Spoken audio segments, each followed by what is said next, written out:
Op सिंदूर अभी बस शुरू हुआ है। ये हमारी हिस्ट्री याद रखेगी इस ऑपरेशन को। बट हमने पाकिस्तान में 100 किलोमीटर अंदर घुस के उनके आतंकी ठिकानों को निशाना बनाया है और हमने एक तरीके से इनके पूरे इंफ्रास्ट्रक्चर को ध्वस्त कर दिया है। हमारे ऊपर के पुलवामा, उड़ी, यहाँ पे अनप्रोवोक्ड सीज फायर वायलेशन इनका चल रहा है और इसका बहुत जबरदस्त अब इनको जवाब दिया जाएगा। आज की करंट गवर्नमेंट के सेटअप में अगर प्रोवोक हो गया तो ये शायद पाकिस्तान जो है कई टुकड़ों में आपको बटा हुआ नजर आएगा बहुत ही जल्द। फुल स्केल वॉर को हमेशा अवॉइड करने की कोशिश की जाती है एक रिस्पॉन्सिबल देश द्वारा, जो कि भारत है। It was a message to Pakistan that we can strike deep into your territory और बढ़िया एक अच्छे सिटीजन होने का जो भी फर्ज है आपका देश के लिए, उसको निभाएं। ये मौका है सही और हम बहुत जल्द पीओके को अपने में शामिल कर लेंगे। पीओके अपने आप ही टूट के हिंदुस्तान में शामिल होंगे। जिस तरीके की उनकी फौज है, अगर वो नहीं सुधरे तो पाकिस्तान कई हिस्सों में डिवाइड हो जाएगा। ऑपरेशन सिंदूर, जिसमें पाकिस्तान में चल रहे आतंकी कैंप्स को ध्वस्त कर दिया गया और पिछले कई सालों से पाकिस्तान द्वारा स्पॉन्सर किए जा रहे आतंक को एक ही झटके में उसका बदला भी ले लिया और उसे खत्म भी कर दिया। अब बड़ी बात यह है कि क्या ऑपरेशन सिंदूर खत्म हो चुका है या ऑपरेशन सिंदूर अभी चल रहा है और आगे भी चलेगा, क्योंकि जिस तरह से सिचुएशन है उससे तो यही नजर आ रहा है कि ऑपरेशन सिंदूर अभी खत्म नहीं हुआ है और ऑपरेशन सिंदूर में अभी बहुत कुछ किया जाना बाकी है। हमारे साथ डिफेंस एक्सपर्ट भी कह सकते हैं और फॉर्मर एनएसजी कमांडो और साथ ही साथ एक्सपर्ट और एनालिटिकल चीजों में जानकारी रखने वाले कर्नल नरेंद्र ठाकुर।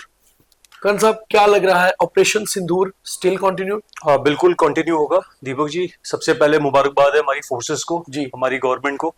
7 तारीख को जो हमने ये ऑपरेशन करा, ये हमारी हिस्ट्री याद रखेगी इस ऑपरेशन को। बहुत बड़ी बड़ी बातें होती थी, बहुत चीजें बोली जाती थी, न्यूक्लियर पावर है, ये है, वो है। बट हमने पाकिस्तान में 100 किलोमीटर अंदर घुस के उनके आतंकी ठिकानों को निशाना बनाया है। It was a non escalatory anti terror op precise. हमने जो है इनके उन ठिकानों को हमने हमला किया है जो इतने सालों से हमारे देश के खिलाफ प्रॉक्सी वॉर में शामिल थे और हमने एक तरीके से इनके पूरे इंफ्रास्ट्रक्चर को ध्वस्त कर दिया है। पर जैसा आपने कहा, ऑप सिंदूर अभी बस शुरू हुआ है। इसके बाद से जो रिटेलिएशन पाकिस्तान का, एक घटिया देश का एक घटिया तरीके का जो रिस्पॉन्स हमारे अगेंस्ट आया है, आपने देखा होगा। हमने उनके आतंकियों को मारा और उन्होंने हमारे सिविलियंस पे अटैक किया। उनके पास कैपेबिलिटी नहीं है हमारे मिलिट्री इंफ्रास्ट्रक्चर से दो हाथ करने की, लड़ने की। तो उनका हर बार की तरह जैसा उन्होंने पहलगाम में किया, सेम उन्होंने ये हमारे सिविलियंस के ऊपर पुंछ में अटैक किया है। अखनूर, रजौरी, पुंछ, हमारे ऊपर के पुलवामा, उड़ी, यहाँ पे अनप्रोवोक्ड सीज फायर वायलेशन इनका चल रहा है और इसका बहुत जबरदस्त अब इनको जवाब दिया जाएगा। ऑप सिंदूर अभी कंटिन्यू होगा। ठाकुर, अभी जो जिस तरह की रिपोर्ट्स आ रही हैं कि अब निशाने पर लाहौर, कराची, सियालकोट, बड़े शहर हैं, रावलपिंडी, जहां जहां भी कहीं ना कहीं कोई टेररिस्ट हैं या छुपे हुए हैं या भागकर वहां छुप गए थे, उन्हें भी निशाना बनाया जाएगा। तो लगता है कि इस ऑपरेशन से आतंक का पूरा खात्मा करने तक ये ऑपरेशन कंटिन्यू रहेगा। दीपक जी, हिंदुस्तान और हिंदुस्तानी फौज का जो हमेशा रिस्पॉन्स रहा है वो बड़ा मेजर्ड रिस्पॉन्स रहा है। हमने आज तक कभी भी पाकिस्तान के सिविलियंस, जनरली उनकी मिलिट्री इंफ्रास्ट्रक्चर को कभी टारगेट नहीं किया है। हमने हमेशा अपनी देश की सरहदों के अंदर रह के, जब हमारे पास मौका था उस वक्त भी, जब हम उनके लाहौर तक पहुंचे थे, हमने उनकी जगह उनको वापस की है, उनके लोग उन्हें वापस किए। 93,000 लोग, 93,000 प्रिजनर्स ऑफ वॉर को यहाँ इतने सालों रख के, उनको खाना खिला के, उसके बाद उनको बाकायदा इज्जत से वापस भेजा है। बट पाकिस्तान इसे हमारी कमजोरी ना समझे। इस तरीके के अनप्रवोक चीजें जो हमें को बार बार प्रवोक करके सीज फायर वायलेशन कर रहा है, इसका जवाब ये होगा कि इस बार तो हमने सिर्फ उनके टेररिस्ट इंफ्रास्ट्रक्चर पे हमला किया है, बट उनके सारे मिलिट्री कोऑर्डिनेट्स, उनके जो ये बड़े बड़े बंगले उनके जनरलों ने जो बना रखे हैं या उन्होंने जो बाकी अपने हाइडआउट छुपा रखे हैं, सारे कोऑर्डिनेट्स हमारे पास हैं और जवाब बहुत जबरदस्त हो सकता है। वो बार बार हमें मतलब परेशान कर रहा है, बार बार वो प्रवोक कर रहा है। और अगर ये फौज प्रवोक हो गई और ये देश आज की करंट गवर्नमेंट के सेटअप में अगर प्रवोक हो गया तो ये शायद पाकिस्तान जो है कई टुकड़ों में आपको बटा हुआ नजर आएगा बहुत ही जल्द। हालांकि अभी तक जो हमने अटैक्स किए हैं उनके खास तौर पे टेरर इंस्टॉलेशंस पे ही किए हैं। क्या ये जो भी सिचुएशन बन रही है, क्या एक डिक्लेयर्ड वॉर भी हो सकती है, बन सकता है? देखिए, फुल स्केल वॉर को हमेशा अवॉइड करने की कोशिश की जाती है एक रिस्पॉन्सिबल देश द्वारा, जो कि भारत है। लेकिन हमारे सामने जो एडवर्सरी बैठा है उसमें बिल्कुल भी सेंस ऑफ रिस्पॉन्सिबिलिटी नहीं है। बिल्कुल। वो वो ये चीज नहीं समझ रहा। It is a reaction towards something that they have done. Pahalgam में उनके भेजे हुए लोग आए और उन्होंने हमारे सिविलियंस के ऊपर अटैक किया, और उसके बावजूद जो हमारा अटैक है वो एक प्रिसाइज तरीके से, नॉन एस्केलेटरी तरीके से सारी दुनिया को पिक्चर में रखते हुए उनके टेररिस्ट इंफ्रास्ट्रक्चर पे किया गया। उन्हें समझना चाहिए कि पिछले 30-40 सालों से जिन्हें वो अपने घर में बिठा के खिला रहे हैं, पिला रहे हैं और दूसरे देशों के खिलाफ यूज कर रहे हैं, अभी भी हमने उनकी मिलिट्री के ऊपर अटैक नहीं करा है। और वो ये इस तरीके का जो हमारे अगेंस्ट सीज फायर वायलेशन जो वो कर रहे हैं, इसे जल्द से जल्द रोकें। अदरवाइज जो इसके अगेंस्ट एक्शन होगा that would be beyond Pakistan. Pakistan ऐसे ही कई हिस्सों में टूटने की कगार पर है और उनके ये एक्शन उन्हें बहुत जल्दी कई हिस्सों में करण तोड़ ठाकुर, अभी जो अटैक्स हुए वो सीधे सीधे लश्कर, जैश और एचएफ पे हुए। जी। क्या ऑपरेशन सिंदूर में हमारा सबसे बड़ा मोस्ट वांटेड दाऊद इब्राहिम जो कराची में छुप कर बैठा है, उसे भी घेरा जाएगा, लपेटा जाएगा? देखिए, टारगेट पे हमारे इस वक्त सारे ही हैं। हम अपने अपने तरीके से देख रहे हैं। जो हमारे इस टाइम हमें लगता है वो टेररिस्ट कैंप जहां पे इस तरीके के टेररिस्ट तैयार किए जा रहे थे, जो बिल्कुल रीसेंट एक्टिविटीज को अंजाम देने वाले थे, हमने अभी उनको ही टारगेट किया है।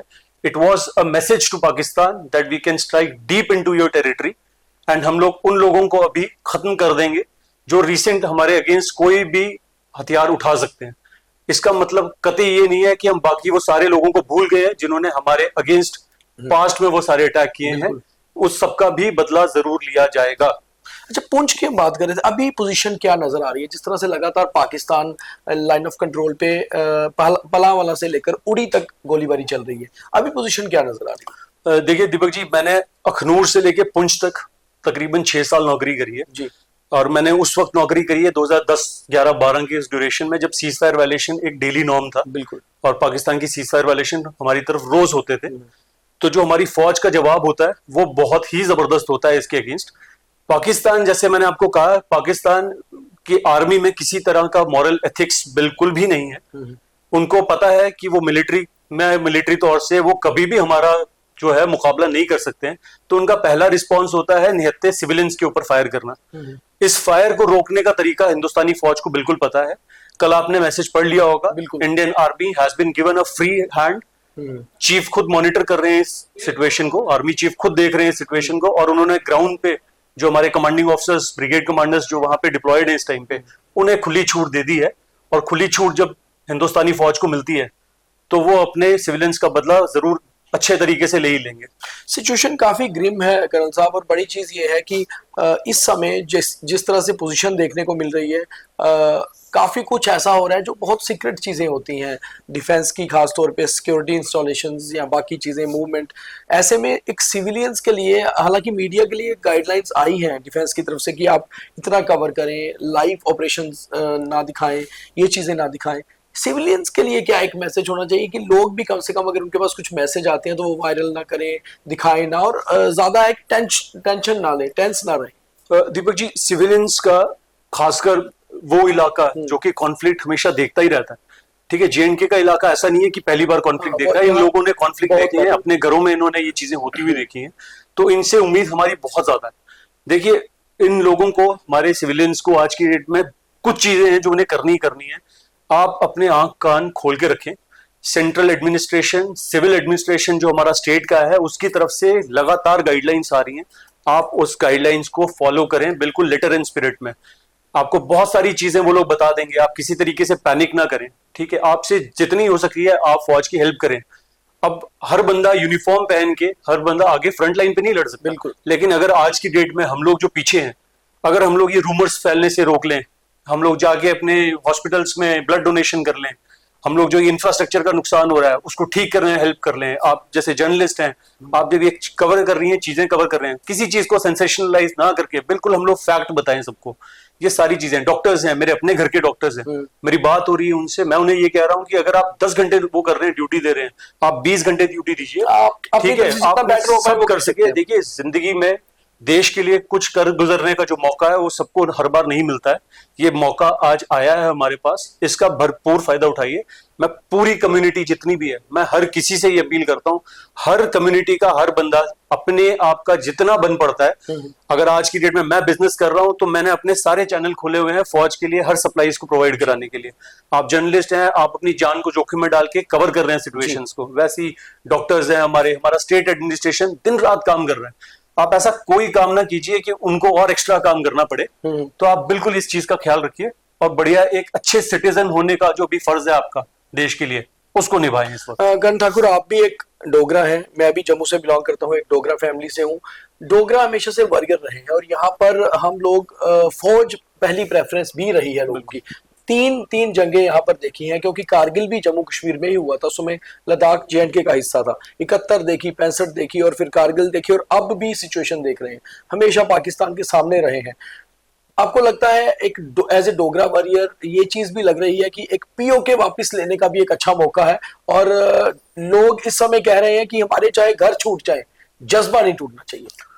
आपने डोगरा वॉरियर की बात की दीपक जी, आज की बात नहीं करेंगे, 1947 की बात नहीं करेंगे हम, जो अखंड भारत की बात करते हैं हम लोग, उस वक्त से लेके आज तक हिंदुस्तान में या अखंड भारत ने जो भी लड़ाई देखी है, तकरीबन हर लड़ाई हमारी जमीन पर लड़ी गई है। हमारे खून में है बहादुरी, हमने हर जंग में पार्टिसिपेट किया है। हमारी फौज को सबसे ज्यादा कंट्रीब्यूशन जाता है। डोगरास इतने ऑफिसर JCO जवान हैं जिन्होंने अपने प्राणों की आहुति दी है देश के लिए लड़ते हुए। 47, 65, 71, 99 काउंटर इंसर्जेंसी के हजारों ऑपरेशंस। और मैं सिर्फ फौज की बात नहीं कर रहा हूँ, मैं एक लोकल पॉपुलेशन की बात कर रहा हूँ। आप RSपुरा से शुरू करके जब आप ऊपर बॉर्डर में 770 किलोमीटर की जो LOC है और जो IB है, यहाँ का पूरा हिस्सा हमारे पास है। यहाँ पे हमारे सिविलियंस ने अपनी जान दी है और हमेशा फौज का सपोर्ट किया है। और बिल्कुल ये वक्त सही है। अब मैं आपको कह रहा हूं कि ये मौका है सही और हम बहुत जल्द POK को अपने में शामिल कर लेंगे। और जिस तरीके से पाकिस्तान की हरकतें हैं हमारे ऑक्यूपाइड हिस्से में, जैसे वो लोगों को तंग कर रहा है, परेशान कर रहा है, जिस तरीके का वहां पे इस तरीके का माहौल बना हुआ है, POK अपने आप ही टूट के हिंदुस्तान में शामिल हो जाएगा। आपको लगता है, बहुत सारे मैसेजेस भी चल रहे हैं सोशल मीडिया पर भी, बहुत बयान भी डिफेंस एक्सपर्ट्स के आ रहे हैं कि एक ऐसा समय है कि पाकिस्तान को खुद खतरा नजर आ रहा है कि हमारे टुकड़े टुकड़े ना हो जाए? Pakistan is going to disintegrate. ठीक है, ये सिर्फ वक्त की बात है। क्या बैठ के हम लोग आज सिर्फ वक्त नहीं बता सकते कि ये 1 साल में होगा कि अगले 5 साल में होगा, but down the line Pakistan के टुकड़े होना, जिस तरीके का वहां का एडमिनिस्ट्रेशन है, जिस तरीके की उनकी फौज है, अगर वो नहीं सुधरे तो पाकिस्तान कई हिस्सों में डिवाइड हो जाएगा। आप बलूचिस्तान की हालत देख रहे हैं कैसी है। सिंध पाकिस्तान से अलग होना चाहता है। पाकिस्तान का डिसइंटीग्रेट होना ये बिल्कुल तय है। अगर पाकिस्तान समय रहते नहीं सुधरा तो आप बिल्कुल हमारे लाइफ टाइम में नहीं, हमारी जवानी में हम शायद देख लेंगे कि पाकिस्तान के कई हिस्से हो गए। बहुत धन्यवाद, थैंक यू। तो कर्नल ठाकुर जो साफ तौर पे कह रहे थे कि ऑपरेशन सिंदूर अभी कंटिन्यू है, अभी बहुत कुछ करना बाकी है, और जिस तरह के हालात बने हुए हैं वो दिन भी दूर नहीं कि पाकिस्तान खुद ही टुकड़ों में कट जाएगा, बट जाएगा। और बड़ी चीज ये है कि पाकिस्तान का दमखम खत्म हो चुका है और पूरी तरह से पाकिस्तान में पल रहा टेररिज्म निस्तो नाबूद हो गया है। बहुत धन्यवाद।